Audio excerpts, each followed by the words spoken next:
No music in the title screen. This is starting off real good. You know what's odd? They actually had music in the Wii channel title screen though. After spending a few hours playing my last game, Disney Princess Enchanted Journey, I needed something to get my aggressions out on. And Target Terror kinda did the trick.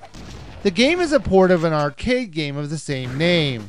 I don't know how different it is from the arcade game because like most normal people, I haven't stepped foot in an arcade since the 80s.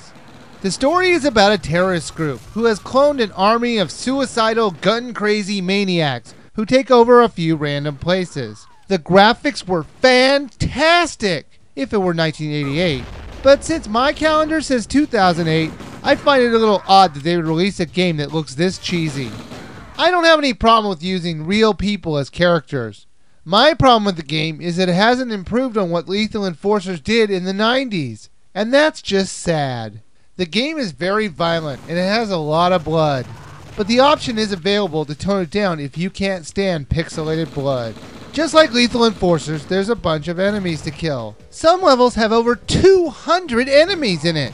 Most of them will at least try to avoid your bullets, but once in a while some will just try and kill you up and close. There are innocent characters you aren't supposed to shoot, but I say if you're stupid enough to be strolling around totally oblivious in a gunfight, then you deserve to get a cap in your ass. But they do penalize you if you do shoot them, so you really shouldn't.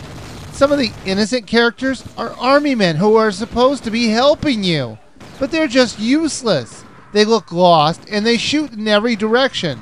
The game is really hard. They let you turn down the difficulty level, but there are times when the enemies would come at you 6 at a time, and there was no way to avoid some of their hits. They would give you credits to continue the fight, which keeps up with the arcade feel of the game.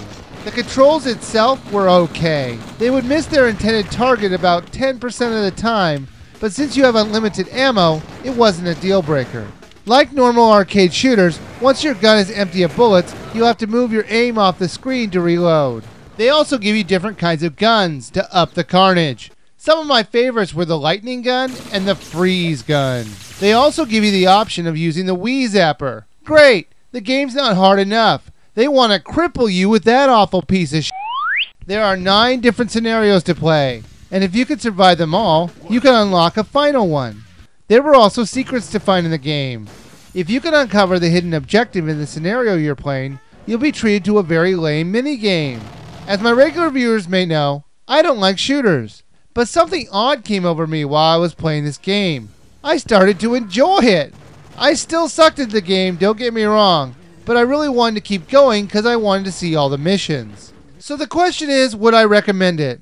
Currently the game is $40, and that's way overpriced for this type of game. If you can ever find this game for $15, I'd say it was worth it. But if you're an old school shooter fan, this game is worth a rent, but not a buy.